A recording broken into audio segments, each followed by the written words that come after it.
नमस्कार, भ्रमंती या चॅनलमध्ये आपलं स्वागत आहे।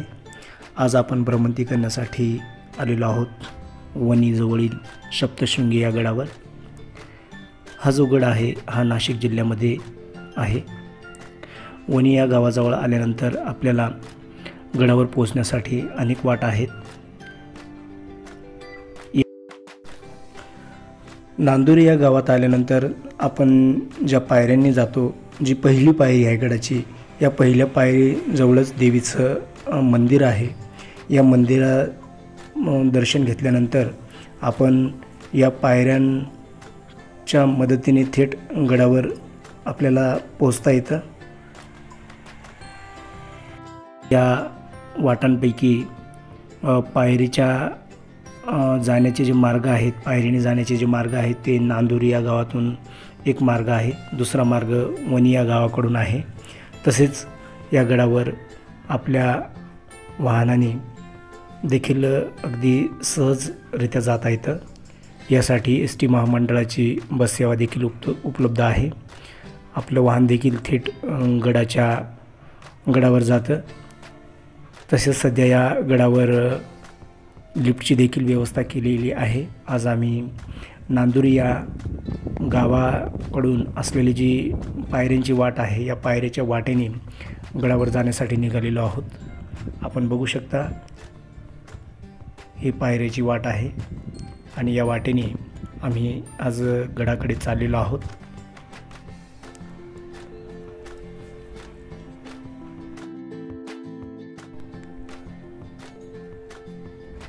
ब्रह्मदेवाच्या कमंडलूपासून निघालेल्या गिरिजा महानदीचे रूप म्हणजे सप्तशृंगी देवी असे मानले जाते। आदिशक्तीचे हे मूळ स्थान आहे असे मानले जाते। देवीचे 18 भुजा सप्तशृंगी रूप येथे पाहावयास मिळते। ही देवीची मूर्ती स्वयंभू आहे। येथील गाभाऱ्याला शक्तिद्वार, सूर्यद्वार आणि चंद्रद्वार असे 3 दरवाजे आहेत। या तिन्ही दरवाजातून देवीचे दर्शन घडते। या मंदिरात दरवर्षी शाकंभरी नवरात्र उत्सवही साजरा केला जातो।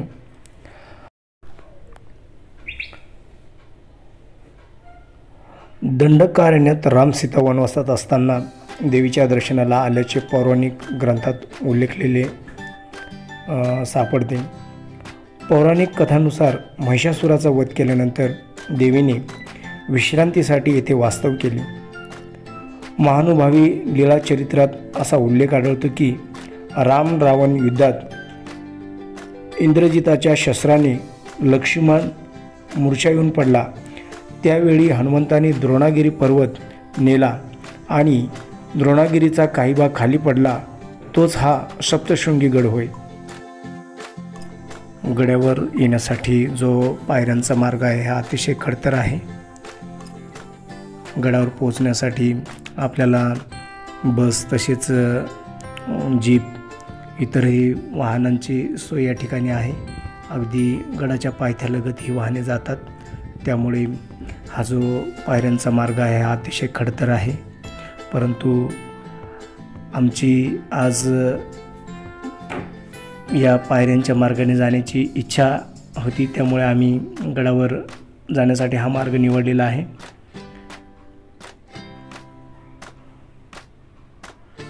निसर्गामध्ये असलेली जी काळी मैना आहे, करवंद, ती आपल्याला या ठिकाणी दिसत आहेत। अगदी पहिला टप्पा चढून आल्यानंतर या ठिकाणी ही पायवाट आपल्याला दिसत आहे। अगदी 2 टप्प्यांमध्ये आपण गडावर पोहोचू शकतो।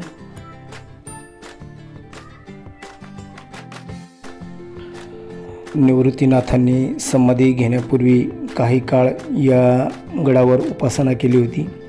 तसेच शिवाजी महाराजांनी ज्यावेळेस सुरत या शहरावर हल्ला केला होता, त्यावेळेस परत येत असताना देखील त्यांनी या गडावर येऊन देवीचं दर्शन घेतल्याचा संदर्भ बखरीमध्ये नोंदवलेला आढळतो। देवी भागवतातही देवीची देशात 108 शक्तिपीठे असल्याचा उल्लेख आहे। गडावर चैत्र उत्सव सुरू झाला की खानदेशातील लाखो भाविक अनवाणी चालत या ठिकाणी या गडावर येत असतात आणि गडावर प्रचंड गर्दी होत असते। कोणत्याही माणसाकडून मरण मिळणार नाही असा वर प्रत्यक्ष महादेवाकडून मिळाल्यामुळे महिषासूर नावाचा राक्षस माजला होता. त्याने सरळ स्वर्गावर आक्रमण करून इंद्रदेवाला तिथून उचकून लावले होते. त्यामुळे इंद्रदेव ब्रह्मा, विष्णू व महेश या त्रयींकडे मदतीची याचना करू लागले. त्या तिघांनी आपले सामर्थ्य एकवटून एका तेजाची निर्मिती केली. ते तेज अंबेच्या रूपाने पृथ्वीवर अवतरले. या काळात महिषासूर सप्तशृंगीच्या जवळ होता.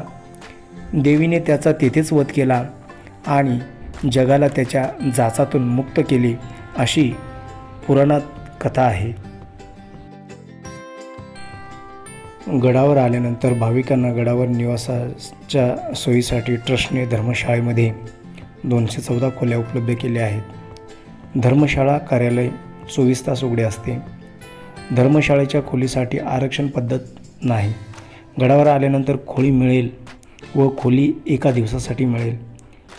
संस्थानातर्फे केवळ 20 रुपये देणगी मूल्यामध्ये पोटभर प्रसादाची भोजनाची सोय करण्यात आली आहे.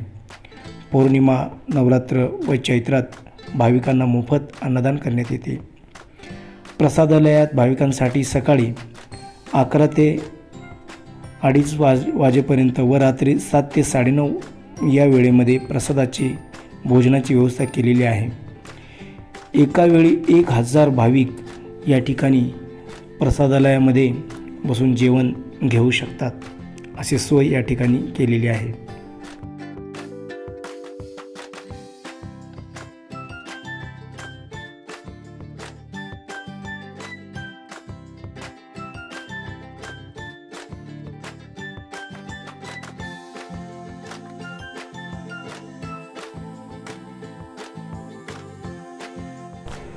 आपण बघू शकता या ठिकाणी जवळजवळ आपण दुसरा टप्पा चढून आलेलो आहोत आणि आपल्याला रस्त्यावर वाहनं देखील दिसत आहेत. ज्या रस्त्याने वाहनं येतात तो रस्ता देखील आपल्याला या ठिकाणाहून दिसत आहे. दुसऱ्या टप्प्यावर चढून आल्यानंतर आपण गडाच्या पायथ्यालगत पोचतो. पूर्वेला मार्कंडेय पर्वत आपल्याला या ठिकाणाहून दिसत आहेत आणि या ठिकाणी पूर्वेलाच धोडप हा किल्ला देखील आपल्याला दिसत आहे.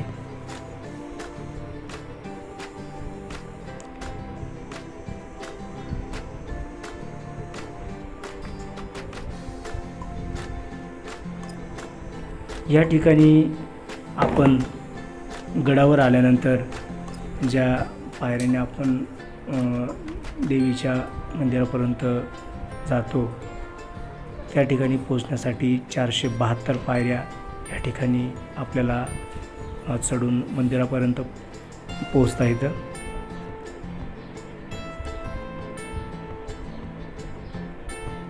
आपण बघू शकता या ठिकाणी आपण मंदिरात पोहोचलेलो आहोत आणि मंदिरात आल्यानंतर या ठिकाणी भाविकांची प्रचंड गर्दी आहे. नवरात्र उत्सव आणि चैत्रोत्सव या वेळी गडावर प्रचंड गर्दी असते. आपल्याला दर्शन घेण्यासाठी अशा वेळी कमीत कमी 4 ते 5 तास इतका कालावधी लागू शकतो.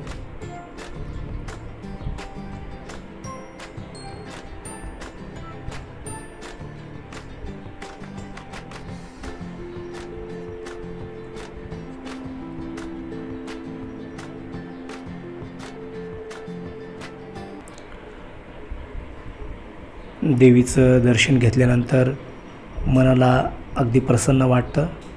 आलेला सर्व थकवा अगदी सहजच निघून जातो. मन अगदी प्रसन्न होतं.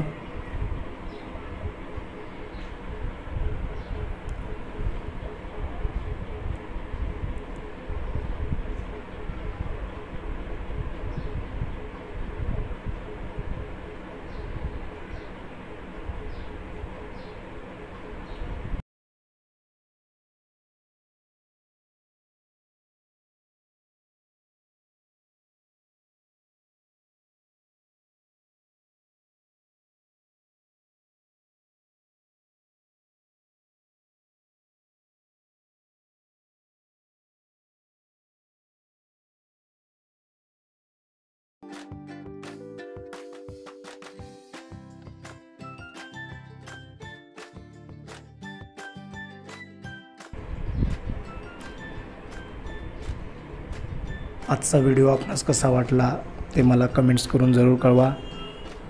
व्हिडिओ जर आवडला तर व्हिडिओला लाईक करा, शेअर करा आणि भ्रमंती या चॅनलला सबस्क्राईब करा. पुन्हा भेटूया अशाच एका नवीन व्हिडिओसोबत. तोपर्यंत खुश राहा, आनंदी राहा आणि नवीन ठिकाणांना भेटी देत राहा. धन्यवाद.